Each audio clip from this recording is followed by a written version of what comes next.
আপনি দেখছেন news now, আমরা জানি কোনটা খবর। राज्य के जनजाति समुदाय के समाज नेताओं ने मुख्यमंत्री से मुलाकात की। बैठक के दौरान उन्होंने मुख्यमंत्री के साथ कस्टमरी लॉ और मंदिर विकास सहित विभिन्न महत्वपूर्ण मुद्दों पर चर्चा की। त्रिपुरा के विभिन्न जनजाति समुदायों के समाजपतियों के एक प्रतिनिधिमंडल ने बुधवार को मुख्यमंत्री डॉक्टर मानिक शाह से उनके सरकारी आवास पर मुलाकात की। बैठक के दौरान समाजपतियों ने मुख्यमंत्री को कस्टमरी लॉज और मंदिर विकास सहित विभिन्न मुद्दों पर अवगत कराया। मुख्यमंत्री के साथ बैठक के दौरान समाजपतियों ने अपनी विभिन्न मांगे भी रखी। इस संबंध में राज्य सरकार जनजातियों के समग्र विकास के लिए प्रतिबद्ध है और समाजपतियों की मांग को चरणबद्ध तरीके से पूरा किया जाएगा। मुख्यमंत्री डॉक्टर मानिक शाह ने यह बात कही।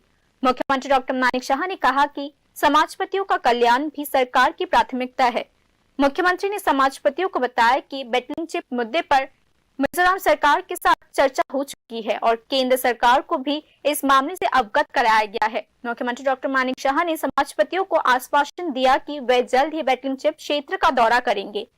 मुख्यमंत्री के साथ बैठक में त्रिपुरी, मॉग, मुरसिंग और रियांग कम्युनिटीज के नेताओं ने भाग लिया। नेताओं ने मुख्यमंत्री के साथ त्रिपुरा के इतिहास, संस्कृति और आजीविका के बारे में अपनी गहन ज्ञान और समृद्ध अनुभव साझा किए। मुख्यमंत्री डॉक्टर मानिक शाह ने बाद में कहा कि इस तरह की चर्चाएं एक समृद्ध समाज के निर्माण के साथ साथ जनजातियों की संस्कृति और विरासत के विकास और संरक्षण में एक महत्वपूर्ण पहलू